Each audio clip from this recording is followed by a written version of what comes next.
कहो खुदा से मेरी मुश्किलें बड़ी हैं, ये मुश्किलों से कह दो मेरा खुदा बड़ा है, मेरा खुदा बड़ा है, मेरा खुदा बड़ा है।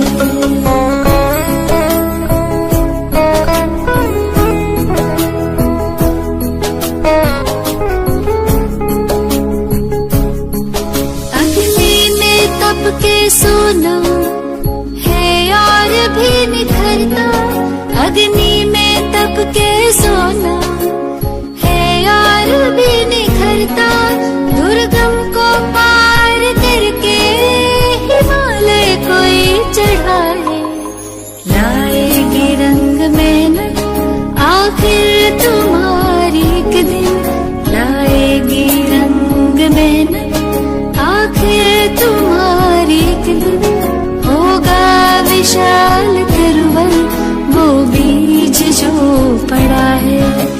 ये मत कहो खुदा से मेरी मुश्किलें बड़ी हैं, ये मुश्किलों से कह दो मेरा खुदा बड़ा है, मेरा खुदा बड़ा है, मेरा खुदा बड़ा है।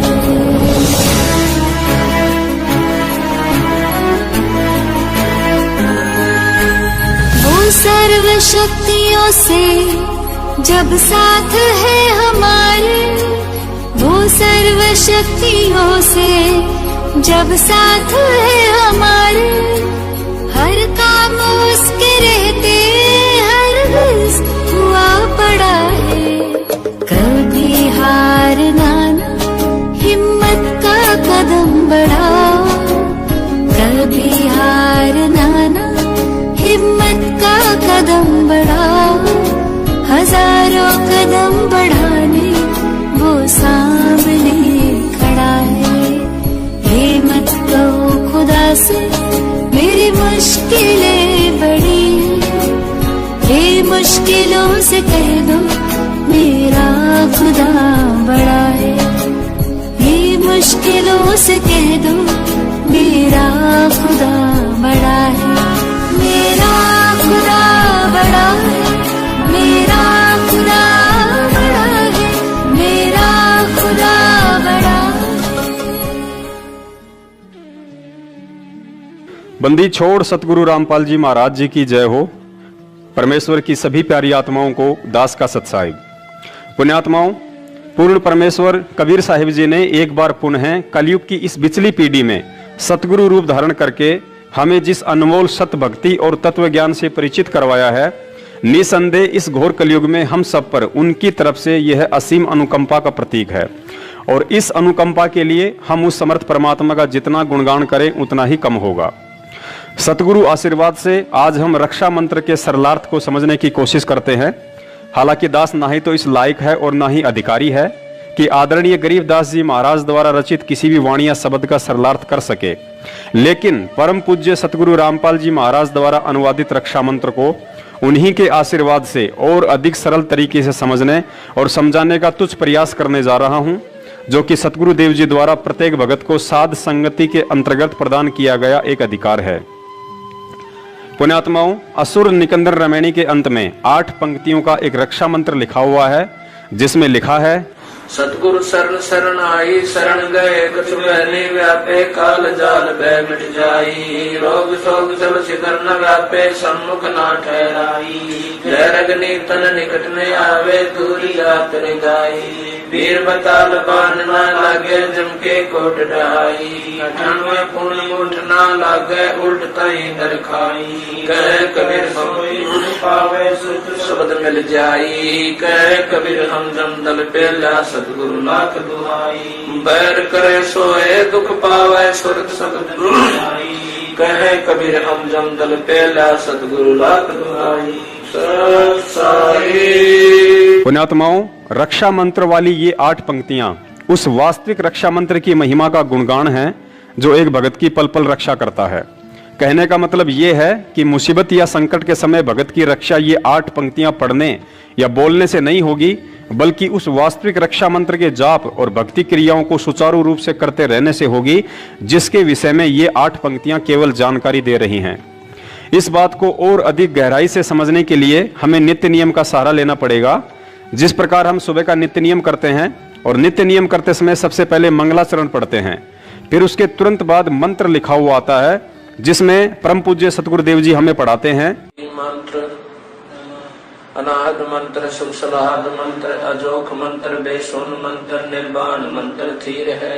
आदि मंत्र, युगादि मंत्र, भंगी मंत्र, सदा सत्संगी मंत्र, लौलीन मंत्र गैर गंभीर है। सोहम सुभान मंत्र, अगम अनुराग मंत्र, निर्भय अडोल मंत्र, निर्गुण निर्बंध मंत्र, निश्चल मंत्र गैबी गुलजार मंत्र, निर्भय निर्धार मंत्र, सुमृत सुकृत मंत्र, अगमी अबंच मंत्र, अगली मंत्र, पजलम फराक मंत्र, बिंद सुनाम लाभ मंत्र, जलमल जहूर मंत्र, सर्वम भरपूर मंत्र, सैलान मंत्र, निरंकार गर्क मंत्र, तेज पुंज बरक मंत्र, अदली अबंध मंत्र, अजपा निरसंद मंत्र, अवगत नाद मंत्र, दिल में दीदार, वाणी विनोद मंत्र, आनंद शोध मंत्र, कुर्सी करार मंत्र, अनभय उचार मंत्र, उर्वल मंत्र, फजल साहिब सतराम मंत्र, सायने काम मंत्र, भारत प्रकाश मंत्र, हीरंबर उल्लास मंत्र, मोले मलार मंत्र, साहिब सतराम मंत्र, सायने काम मंत्र, भारत प्रकाश मंत्र, हीरंबर उल्लास मंत्र, मोले मलार मंत्र। पुण्यात्माओं, अब कोई अनजान व्यक्ति नित्य नियम को पढ़कर कहे कि ये इतने सारे मंत्र वही हैं जो संत रामपाल जी महाराज अपने भक्तों को जाप करने के लिए देते हैं, लेकिन वास्तविकता तो आप और हम ही जान सकते हैं कि ये वो अनमोल मंत्र नहीं हैं जो पूज्य गुरुदेव हमें प्रदान करते हैं, बल्कि यहाँ नित्य नियम वाले ये मंत्र तो उन वास्तविक सत भक्ति मंत्रों की महिमा और महत्वता का कलम तोड़ बखान कर रहे हैं जो हमें गुरुजी नाम दीक्षा के समय देते हैं। यहाँ सिर्फ आदरणीय गरीबदास जी महाराज जी ने हम तुच्छ बुद्धि जीवों को समझाने की कोशिश की है कि हे पुण्यात्माओं, तुम्हें सतगुरुदेव द्वारा जो प्रथम मंत्र और सतनाम दिया जाता है, तुम इन मंत्रों को ऐसे ही मत जानना। ये वो अनमोल मंत्र हैं जो युगों युगांतर बाद कुछ ही सौभाग्यशाली आत्माओं को प्राप्त होते हैं। और फिर हमें ये विश्वास दिलाने के लिए कि यह सप्त गायत्री मंत्र और सतनाम कितना अनमोल है, कुछ इस तरह बताया। अनाहद मंत्र अर्थात नाम दीक्षा के वक्त सतगुरु हमें जो मंत्र देते हैं उसकी कोई अनाहद यानी सीमा नहीं है, चाहे कितना ही जाप क्यों ना करो। सुख सलाहद मंत्र अर्थात यह अनमोल मंत्र सदैव सुख प्रदान करने वाला है। अजोख मंत्र अर्थात यह अनमोल मंत्र इस सृष्टि में अद्वितीय है, इसके समान दूसरा अन्य कोई मंत्र नहीं है जो शरीर कमलों में विराजमान पांचों प्रधान देवताओं ब्रह्मा विष्णु महेश गणेश और दुर्गा जी का ऋण उतारने में सक्षम हो। बेसुन मंत्र अर्थात जिस मंत्र को आपने आज से पहले कभी किसी से नहीं सुना हो, यह बिल्कुल नूतन यानी नया मंत्र है। इसे केवल स्वयं परमेश्वर कबीर साहिब ही सतगुरु रूप में आकर विशेष आत्माओं को सुनाते हैं, इसलिए इसे बेसुन मंत्र भी कहा जाता है। निर्वाण मंत्र थीर है अर्थात इस मंत्र के जाप से थीर यानी स्थायी और निर्वाण यानी मोक्ष प्राप्त हो जाता है। आदि मंत्र युगादि मंत्र, इस मंत्र को आदि मंत्र इसलिए कहा जाता है क्योंकि यह मंत्र सृष्टि की आदि यानी शुरुआत से ही प्रचलित है। और युगादि मंत्र इसलिए कहा जाता है क्योंकि प्रत्येक युग की आदि यानी शुरुआत में परमेश्वर कबीर साहिब जी सतगुरु रूप में आकर अपनी आत्माओं को यह मंत्र प्रदान करते हैं। अचल अभंगी मंत्र अर्थात यह मंत्र अचल है, स्थायी है, इसमें कभी भी परिवर्तन नहीं होता है। और अभंगी इसलिए है क्योंकि यह कभी भी भंग यानी खंड नहीं होता है। सोहम सुभान मंत्र अर्थात आदरणीय गरीबदास जी महाराज जी ने बताया कि यह सोहम नाम का मंत्र विशेष कल्याणकारी मंत्र है। अगम अनुराग मंत्र अर्थात इस कल्याणकारी सोहम से आगे का जो सारनाम है वह अगम अनुरागी यानी अक्षर पुरुष से आगे पूर्ण परमात्मा में विशेष प्यार जगाने वाला मंत्र है।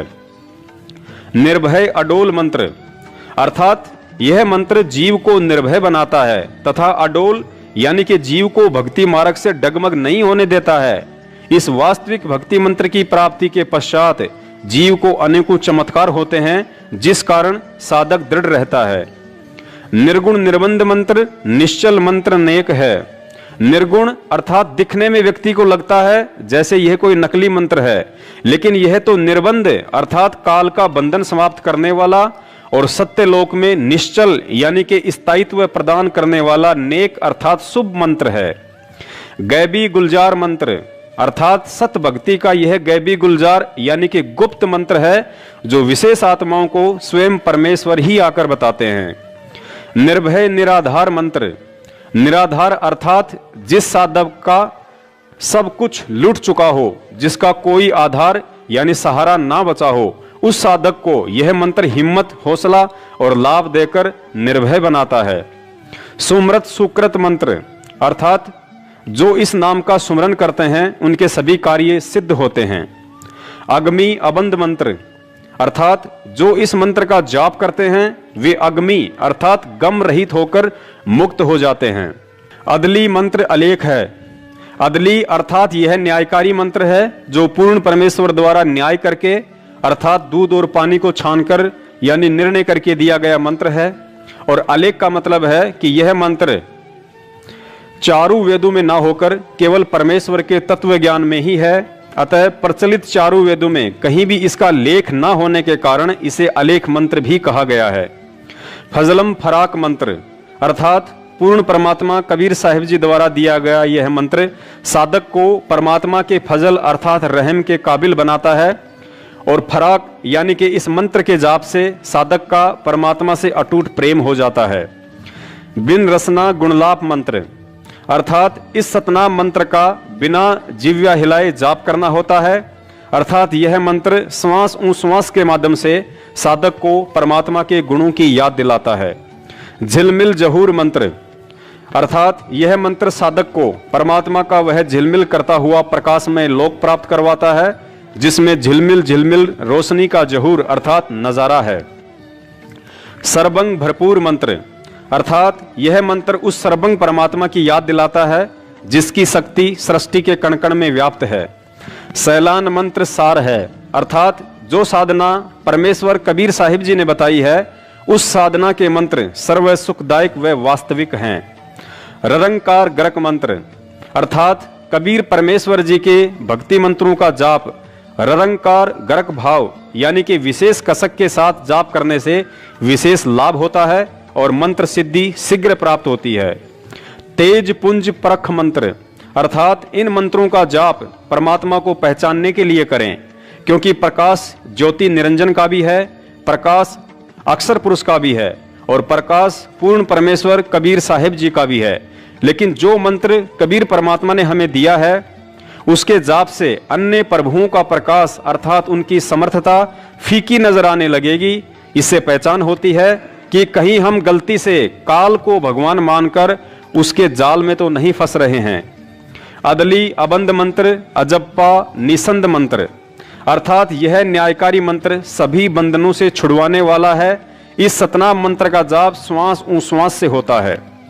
अविगत अनाहद मंत्र आनंद असोद मंत्र अर्थात एक मंत्र यह भी है कि भगत सबको प्यार से बोले, मधुर वचन कहे, इसमें स्वयं को भी सुख व आनंद का अनुभव होता है तथा दूसरे भी खुश रहते हैं। खुर्सी करार मंत्र अर्थात यह मंत्र मां के गर्भ में परमात्मा से किया गया सच्चा वादा याद दिलाने वाला है। अनभय उच्चार मंत्र अर्थात कबीर परमेश्वर जी ने जो प्रथम मंत्र सतनाम व सारनाम दिया है उसका निर्भय होकर जाप करो, यह कोई धोखे वाला मंत्र नहीं है। उज्जवल मंत्र अलेख है अर्थात यह मंत्र आपके जीवन को अंधकार से उजाले में ले जाने वाला उज्जवल मंत्र है। यह अनमोल मंत्र सूक्ष्म वेद अर्थात सचिदा घन ब्रह्म की वाणी के अतिरिक्त विश्व के प्रचलित अन्य ग्रंथों में लिपिबद्ध न होने के कारण अलेख है। साहिब सतराम मंत्र साही निकाम मंत्र अर्थात यह सतमंत्र अविनाशी परमात्मा का है जो निकाम अर्थात निस्वार्थ भाव से हमारे लिए यहाँ आते हैं। पारक प्रकाश मंत्र अर्थात पारखी संत ही परमात्मा के प्रकाश को पहचानते हैं। हीरंबर हुलास मंत्र अर्थात परमात्मा हीरे की तरह स्वयं प्रकाशित है। यह हुल्लास अर्थात बड़ी खुशी की बात है। मोले मलार मंत्र पलक बीच खलक है अर्थात उस परमात्मा की भक्ति से जैसे सावन के महीने में विशेष प्रक्रिया खुशी की होती है और मलार गान गाते हैं, तथा उस परमात्मा ने सर्व संसार को पलक झपकने जितने समय में उत्पन्न किया, फिर विधान बनाकर छोड़ दिया। कर्मानुसार नर मादा से उत्पत्ति होती है और निर्धारित समय पर मृत्यु हो जाती है। इसलिए जन्म मरण तथा बुढ़ापे के कष्ट से मुक्ति के लिए उस परमात्मा के मंत्रों का जाप करना चाहिए। तो पुण्यात्माओं, अब आप जी को भली बाती समझ में आ गया होगा कि जिस तरह नित्य नियम में मंगलाचरण के बाद उपरोक्त लिखे हुए मंत्र वास्तविक भक्ति साधना के मंत्र ना होकर सतगुरुदेव जी द्वारा नाम दीक्षा के समय दिए जाने वाले मंत्रों की यथार्थ जानकारी और उनकी महिमा का गुणगान है, ठीक उसी तरह असुर निकंदन रमणी के अंत में लिखी रक्षा मंत्र वाली ये 8 पंक्तियां भी मुसीबत के समय में जाप करने का कोई मंत्र नहीं, बल्कि गुरुजी द्वारा बताया गया रक्षा कवच अर्थात प्रथम मंत्र सतनाम, सारनाम, 5 यज्ञ और 3 समय की आरती की तरफ एक इशारा है कि सच्चे सतगुरु से नाम प्राप्त होने के बाद यदि हम मर्यादित होकर भक्ति करेंगे तो वह परमात्मा हर संकट से भगत की रक्षा करता है, जैसे कि इस रक्षा मंत्र में लिखा हुआ है। सतगुरु शरण शरणाई, शरण गए कछु भय नहीं व्यापे, काल जाल भय मिट जाही।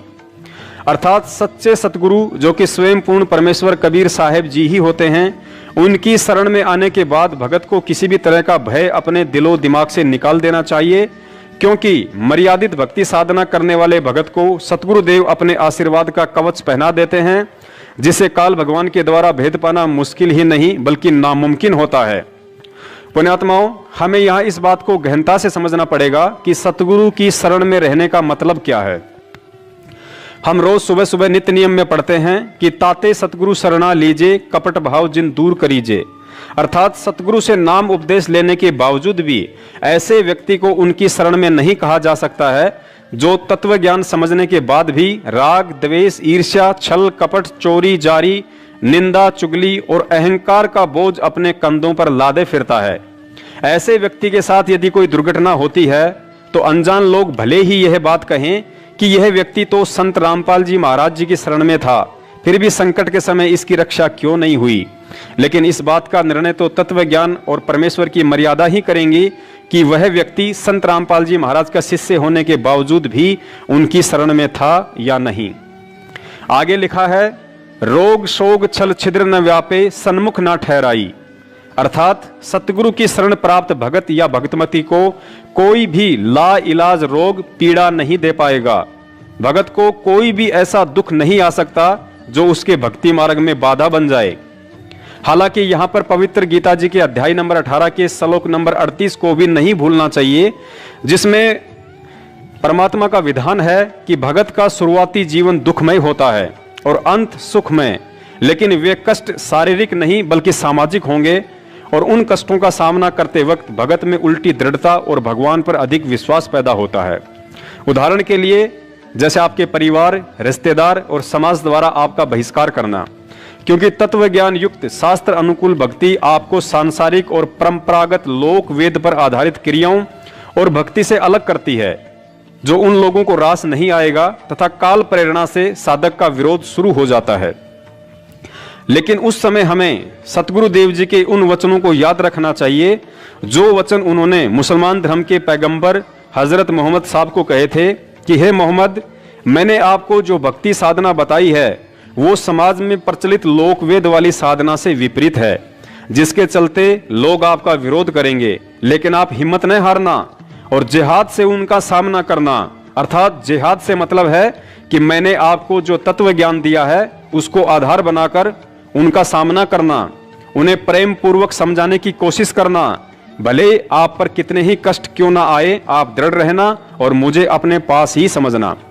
अतः पुण्यात्माओं, सत भक्ति में भगत पर संकट और दुख अवश्य आते हैं, लेकिन ऊपर आप जी ने समझ लिया होगा कि ऐसी कोई भी तकलीफ परमात्मा नहीं आने देते हैं जिसके चलते भगत का भक्ति से मनोबल टूट जाए। आगे लिखा है, जहर अग्नि तन निकट न आवे, दूरी जात रंगाई। अर्थात सतगुरु के सच्चे भगत को चाहे कोई लाख कोशिश करे, उस पर जहर और अग्नि जैसे काल के शस्त्र भी प्रहार नहीं कर सकते। और यदि प्रहार कर भी दिया तो सतगुरु के आशीर्वाद रूपी कवच में कैद भगत का बाल भी बाका नहीं हो सकता। उदाहरण के तौर पर त्रेता युग में भगत प्रहलाद जी अपने इष्ट भगवान विष्णु जी की भक्ति पर दृढ़ थे, जिस कारण उन्हें होलिका द्वारा अग्नि में जलाने की कोशिश भी की, लेकिन अग्नि उनके तन को छू भी नहीं पाई। सतगुरु ने दूसरा उदाहरण मीराबाई का दिया। मीराबाई भी अपने इष्ट श्री कृष्ण जी की भक्ति पर दृढ़ थी। इस बात से रुष्ट होकर जब उसके देवर ने हाथ में तलवार लेकर मीराबाई को जहर पीने के लिए बाध्य किया तो मीराबाई अपने प्रभु का नाम लेकर विष का प्याला पी गई और बाल भी बाका नहीं हुआ। पुण्यात्माओं, यहाँ एक बात हम भक्तों के लिए विशेष ध्यान देने योग्य है। जिस समय प्रहलाद भगत की अग्नि से और मीराबाई की जहर पीने से रक्षा हुई, उस समय वे दोनों आत्माएं ना ही तो किसी सतगुरु की शरण में थी और ना ही परमात्मा से सतनाम प्राप्त था, लेकिन इसके बावजूद भी उनके प्रारब्ध के भक्ति कर्म आधार पर और अपने इष्ट देव पर अटूट विश्वास के चलते पूर्ण परमेश्वर कबीर साहिब जी ने उन आत्माओं की रक्षा की, ना कि भगवान विष्णु या श्री कृष्ण जी ने की थी। फिर आप और हम तो सीधे तौर पर आज पूर्ण परमेश्वर की शरण में हैं। ये बात अलग है कि आज वह परमात्मा सतगुरु रामपाल जी महाराज जी के रूप में हमारे साथ है और उनका वास्तविक सतनाम भी हमें प्राप्त है। ऐसे में यदि हम उनकी शरण में हैं, अर्थात उनके द्वारा बख्शीश सत भक्ति को मर्यादा में रहकर कर रहे हैं, तो निश्चित तौर पर जहर और अग्नि जैसे काल के शस्त्र भी भगत को हानि नहीं पहुंचा सकते।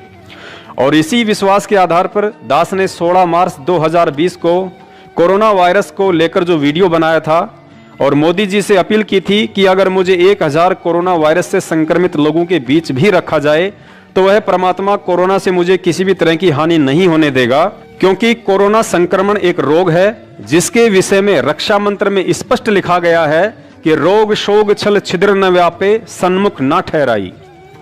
रक्षा मंत्र में आगे लिखा है, वीर बेताल बाण ना लागे यम के कोट डहाई, 98 पुण्य मूठ ना लागे उल्ट ताही दरखाई। अर्थात गुरुजी ने बताया कि सत भक्ति करने वाले भक्तों के ऊपर वीर और बेताल नाम के इन दो काल एजेंट का भी किसी तरह का दाव नहीं लग सकता, जो कि सूक्ष्म रूप में काल प्रेरणा से भक्तिहीन प्राणियों को कष्ट देते हैं। इसके अलावा गुरुजी ने बताया कि 98 प्रकार के जंत्र मंत्र होते हैं जिनके द्वारा भक्तिहीन प्राणियों को दुखी किया जाता है। अगर मेरे भगत के ऊपर उन जंत्र मंत्रों का प्रयोग भी किया गया तो वह दाव उल्टा उसी व्यक्ति को दुखदायी होगा और भगत की रक्षा होगी। आगे लिखा है, बैर करे सो ही दुख पावे सुरती शब्द मिल जाही, कहें कबीर हम जमदम पेल्या सतगुरु लाख दुहाई। अंत में सतगुरुदेव जी ने बताया, यदि मेरे भगत से कोई राग द्वेष या ईर्ष्या भाव रखेगा तो वह स्वयं ही दुखी रहेगा और मेरे भगत की भक्ति बढ़ेगी। शब्द में सुरती अर्थात नाम मंत्र में भगत का और अधिक विश्वास बढ़ेगा। कबीर साहिब जी कहते हैं कि मेरे नाम के आगे यमदूतों के दल डर कर भाग खड़े होते हैं। इस बात को मैं सतगुरु की दुहाई देकर कहता हूं। और पुण्यात्माओं, इसके अलावा वैसे भी सतगुरुदेव जी ने हमें समझाया कि मुसीबत के समय आपने यदि प्रथम मंत्र मिला हुआ है तो उसका जाप, सतनाम मिला हुआ है तो सतनाम का, और सारनाम मिला हुआ है तो उसी का जाप करना है, ना कि अन्य कोई तरीका अपनाना है। अतः स्पष्ट है कि असुर निकंदन रमेणी वाला रक्षा मंत्र किसी मुसीबत के समय जाप करने का नहीं है और ना ही वास्तविक मंत्रों को छोड़कर उसे पढ़ने से भगत की रक्षा हो पाएगी। तो पुण्यात्माओं, परम पूज्य सतगुरु रामपाल जी महाराज जी के आशीर्वाद से आज हमने बहुत ही सरल तरीके से रक्षा मंत्र तथा नाम दीक्षा मंत्रों की महिमा और महत्वता के विषय में विशेष जानकारी हासिल की। किसी भी तरह की शाब्दिक या आर्थिक त्रुटि के लिए दास सतगुरुदेव जी से क्षमा प्रार्थी है। दास का अगला वीडियो आगामी 8 सितंबर 2020 को आने वाले सतगुरु प्रगट दिवस को लेकर होगा। पुण्यात्माओं, दास अपने सतगुरुदेव जी के अलावा इस सृष्टि में अन्य किसी भी शक्ति या व्यक्ति से नहीं डरता है, क्योंकि मेरे ऊपर उनके आशीर्वाद और तत्व ज्ञान की विशेष दया है। दया आप सब पर भी है, लेकिन भक्ति में सारा दारमदार विश्वास पर टिका होता है। इसलिए दास ना ही तो किसी सतलोक आश्रम मैनेजमेंट के उन व्यक्तियों से भय मानता है जो 5 साल से संगत से गुरुजी के आदेश की आड़ में उल्टे राजनीति जैसे कर्म करवा रहे हैं, और ना ही गुरुजी के भाई बंधु और रिश्तेदारों से जिन्होंने पिछले 5 साल से मुझ दास को जान से मरवाने के लिए 3 बार हथियारों के साथ कातिलाना हमला भी करवाया। लेकिन दास को ना ही तो मौत का भय है और ना ही जीने की खुशी, और यही वजह है कि सतगुरु को अपना शीश सौंप देने के कारण ही वे पल पल दास के साथ साईं की तरह रहते हैं। आप इन वीडियो को देखें या ना देखें, इन्हें आगे शेयर करें या ना करें, लेकिन दास तत्व ज्ञान आधार से अपना शिष्य धर्म निभाता आ रहा है और निभाता रहेगा।